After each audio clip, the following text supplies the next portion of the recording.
السلام علیکم۔ پروفیسر ریاض بلوچ ویڈیو کے ساتھ حاضر خدمت۔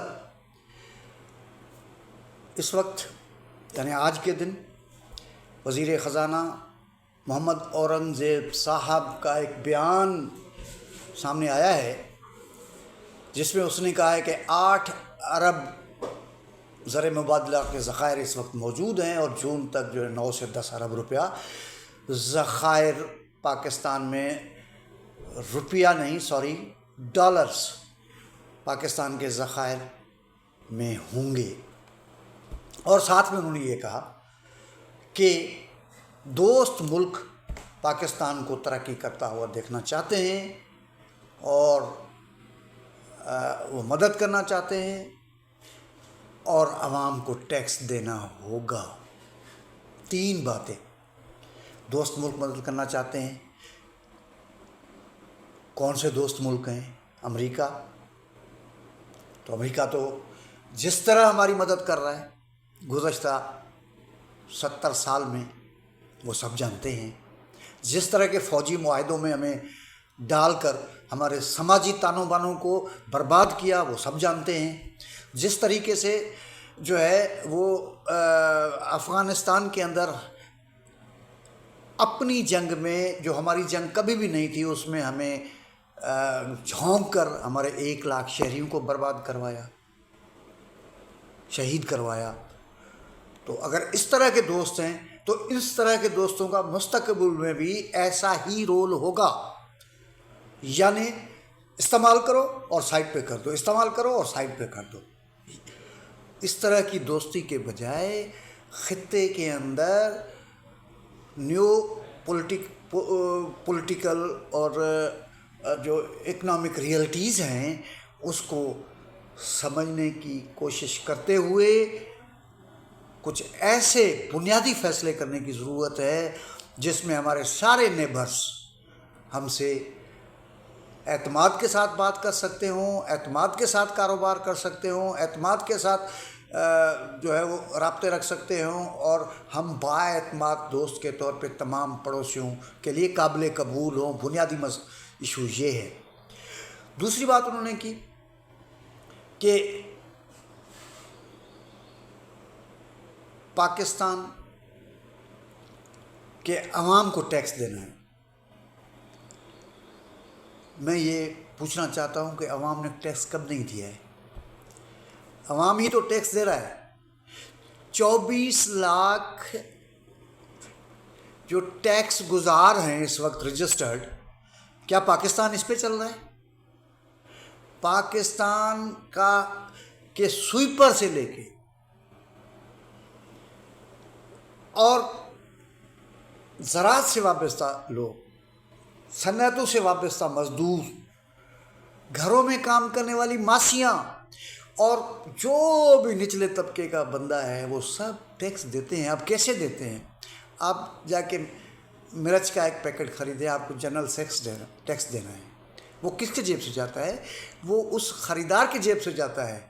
آپ پٹرول لینے جائیں تو آپ کو ٹیکس دینا پڑتا ہے، آپ بجلی خریدیں آپ کو ٹیکس دینا پڑتا ہے، آپ گیس خریدیں آپ کو ٹیکس دینا پڑتا ہے، آپ فریج خرید کریں، آپ ٹی وی خرید کریں، آپ موبائل فون خرید کریں، یا جتنی بھی یوٹیلیٹیز سروسز کے حوالے سے جو بھی چیزیں ہیں آپ خریدیں گے تو آپ کو ٹیکس دینا پڑتا ہے، جنرل سیلز ٹیکس دینا پڑتا ہے، اور کئی ٹیکسز ہیں اس کے پیچھے جن کو مطلب کسی اور وقت پہ ہم ڈسکس کریں گے۔ تو پاکستان کے عوام تو ٹیکس دے رہے ہیں اور پاکستان کے عوام کے اس ٹیکس سے ہی آپ لوگوں کا معاشی نظام چل رہا ہے۔ اگر یہ ٹیکس دینا بند کریں تو آپ نہیں چل سکتے، اس لیے کہ آپ کے پاس اور ذرائع تو ٹیکسز کے ہیں نہیں سوائے قرضوں کے، اور خرچے آپ کے بڑے شاہانہ ہیں۔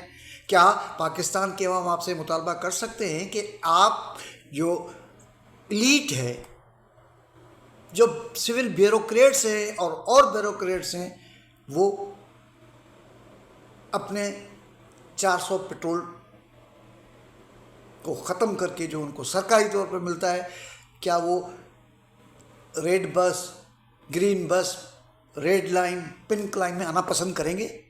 اگر یہ آنا پسند کریں گے تو ہمارے بہت سارے مسئلے حل ہو سکتے ہیں۔ کیا وہ جو بیرونی دورے ہیں ان میں بزنس کلاس کے بجائے فرسٹ کلاس کے بجائے عام کلاس میں سفر کرنا پسند کریں گے سرکاری خرچ پہ؟ اگر پسند کریں گے تو یقیناً جو ہے نا اخراجات کم ہوں گے۔ کیا آپ عمرے پر سرکاری خرچ کے بجائے اپنے خرچے پہ جا سکتے ہیں؟ اگر جائیں گے تو یقیناً پیسے بچیں گے۔ اور کیا آپ مہنگی چیزوں کا استعمال اپنے دفاتر میں بند کر سکتے ہیں؟ اگر بند کر سکتے ہیں تو یقیناً جو ہے وہ پیسے بچیں گے۔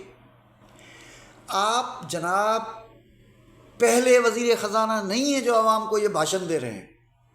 جتنے بھی IMF کی طرف سے جتنے بھی جو ہے وہ ماضی میں جو وزیر خزانہ آئے ہیں، ڈاکٹر محبوب الحق سے شروع کریں اور آج تک جتنے بھی نامینی ہیں IMF کے اور ورلڈ بینک کے اور انٹرنیشنل جو مانیٹری ایجنسیز ہیں، انسٹیٹیوشنس ہیں، ان کے جتنے بھی نامزد وزیر خزانہ ہیں، ان کا نقطۂ نظر، ان کی سوچ، ان کی فکر یہی رہی ہے کہ وہ عوام کو نچوڑے، عوام کے آخری قطرے کو مطلب نکال کے، اور وہ IMF اور ورلڈ بینک کو قرضوں کی واپسی کی گارنٹی کریں۔ تو یہ ایک ایسے مینیجرز ہیں جو صرف پاکستان کے عوام سے پیسہ نکال کے ادھر دینا چاہتے ہیں۔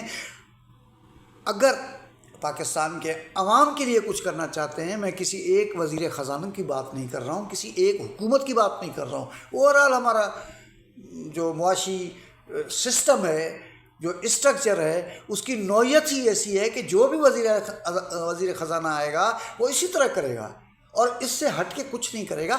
یقیناً کاسمیٹک تبدیلیاں کرے گا، مصنوعی آرٹیفیشل تبدیلیاں کرے گا تاکہ عوام کو کے ساتھ جو واردات ہو نئے طریقے سے ہو۔ تو ہم آپ سے گزارش کرتے ہیں، ہم آپ سے اپیل کرتے ہیں کہ اگر واقعی آپ سنجیدگی سے کوئی چیز کرنا چاہتے ہیں، پاکستان کی معیشت کو بہتر کرنا چاہتے ہیں، تو آپ کو سب سے پہلے ان جگہوں جن کی میں نے نشاندہی کی ہے ان کو درست کرنے کی ضرورت ہے۔ بہت شکریہ، آج کے لیے اتنا۔ اگلے کسی ویلاگ میں کسی نئے ٹاپک کے ساتھ حاضر خدمت ہوں گے۔ تھینک یو، بہت شکریہ۔